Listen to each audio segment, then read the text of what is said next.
Please, let's put loyalty in the dustbin, because you should be loyal to them as well, as much as you want them to be loyal to you. We have this mentality in Nigeria where, oh, because I'm paying you, I'm your guys. My shoulder is like this now, I'm bigger than you. Hello everyone and welcome back to my channel. This is Adora Hack. My name is Adora, and in this video I'm going to be telling you the real reasons why developers leave your company. If you're thinking, oh my god, I'm losing all my engineers, where are they going to? They're getting other offers. There's something that you're doing wrong. You can't be losing all your engineers and somehow you come on social media to rant that the problem is with all the engineers. So you are the only good person on this. You are funny. So like in this video, I'm going to be giving you the possible reasons why developers leave jobs, and let's get right into it.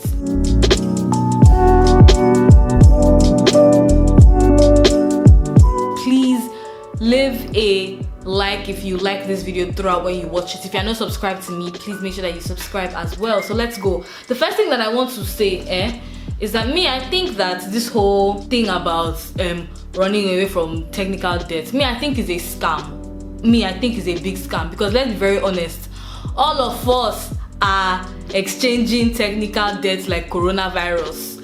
Somebody will work in this company, they will run away from technical debts. You are working in another company, you run to go and miss the person's technical debt. And there was something that somebody said, I think it was Adam on Twitter, and he said that someone's technical debt is somebody else's opportunity. So don't be using that as an excuse to come and say that, oh, developers are somehow, they're running away from technical debt, so therefore these developers are not good people. They don't stay in jobs for up to like 4 years. Between 6 and 12 months, they've quit, they've gone somewhere else.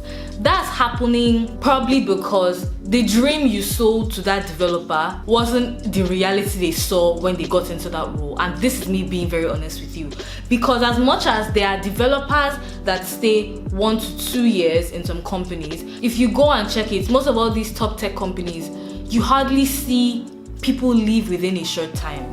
Sometimes people do, they leave and then they come back and all of that, but you hardly see people leave within a short time, like between like 1 or 2 years. They've gotten a job in like this place, then they've quit to go and get a job in another place. They don't do that. So if somebody in your company is doing that, then it has nothing to do with them, but a lot of things to do with you. And I'm going to start with those things that you should possibly check about yourself. So please ask yourself this first question: do you pay well? Do you give people cash? And I know that this is a very tricky one, because there's some businesses that don't even do well to begin with. So you don't expect businesses that are making money in naira, that are getting revenue and profit in naira, to come and be paying engineers in dollars because the engineers are writing JavaScript and Python. It's not done anywhere. But I guess what I'm saying more is, do you pay well? If you're a company that does well, where people are seeing your numbers and saying that, you made this revenue, profit of this is this, how much valuation, are you paying your engineers money that would make them be proud to work where they work and keep staying there? Because if that's not the case, you find out that what people are doing is they are working in your company because they're trying to build experience. They don't have enough experience to actually work at these companies that will pay them well yet. So they're in your company to pass time and they're building experience. And when they get the 2 to 4 years experience that they need, they apply to these companies that pay them well and they move. And at the end of the day, you as a business, you're not in it, you're not a charity organization, you're in it to make money. That's the same way that the people that are working for you, most times they're not working for you because they love you so much. They're working for you because you people share at least the same goals. They want to make the kind of impacts that your company is making. And they also want to make money because these people, they're going to pay bills, they will pay house rent. If they have families, they will pay family bills. If they have children, they will pay school fees. They will do a lot of all these things. And it's not the company's valuation that will pay these bills. If the company is doing well but they're not seeing it in their pockets, they will leave to somewhere else that will pay them the kind of money that they need so that they can live well and sustain themselves.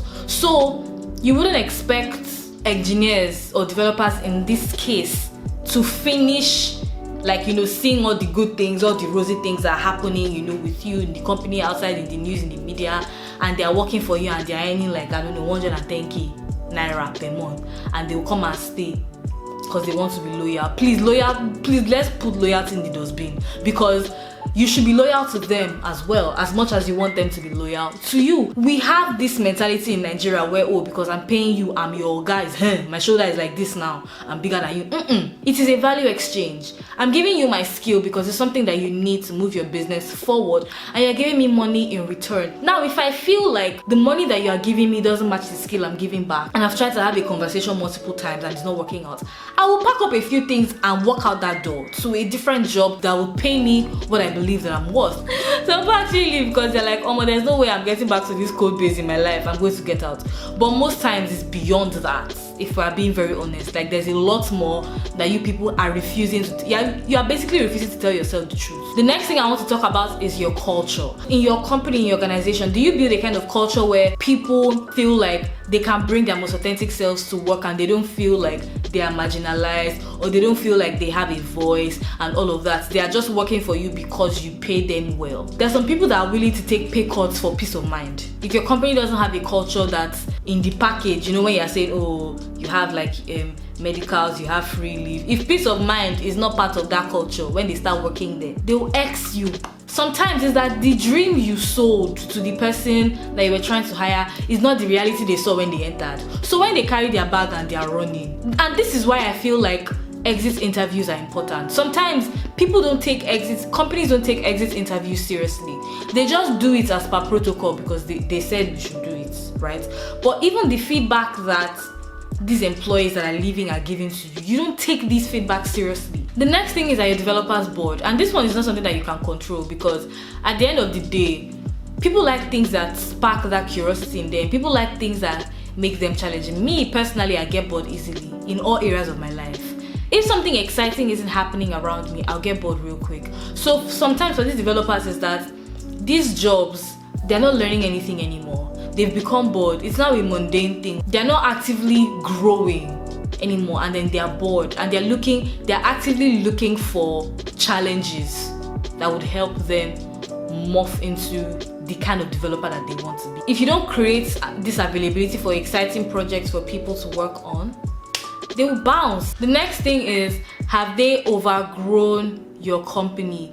Do you have growth opportunities? How do you think about promotions? How do you think about, okay, the kind of work that I was giving you, okay, as a manager, I need to make sure that you enjoy the kind of work that you are doing, and I'm going to be giving you work that would allow you grow into that kind of engineer that you want to be.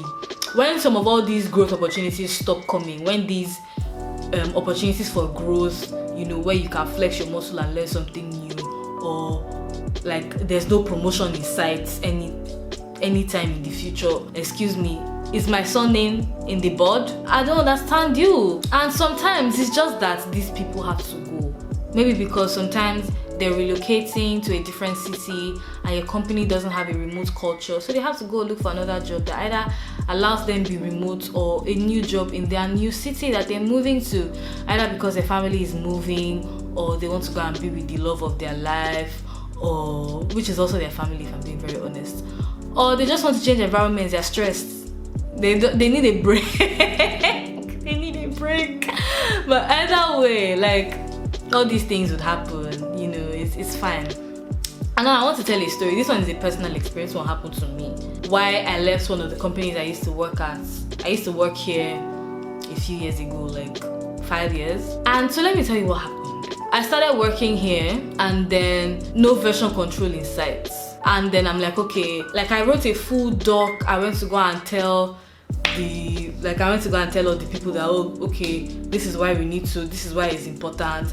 Okay, let's use Bitbucket, because at that time GitHub Private was paid for, and I'm like, okay, I'm trying to get these people to adopt this thing. I don't want to make them bring out money yet. So, and everybody was like, yes, Nene, this is a great idea, this one. And I'm like, okay, cool, fantastic. And we started doing it, and it now became my responsibility, which is fine. I have no problem with that, right? I became that person. We started doing it, and then I went away for 3 weeks because there was a compulsory thing that you have to do if you're in Nigeria. I went for NYSC camp. If you're non-Nigerian, NYSC is a 1 year service to your country that you have to do, and then once you are done with NYSC, you are now eligible to work in the corporate world. So before you actually do that 1 year service thing, you have to go to like a camp for like 3 weeks. So I went to the camp. So I took like, you know, leave from the office. I took some weeks off. I went to the camp. I came back from NYSC camp and I saw that the person that was supposed to be my manager had stopped using it totally,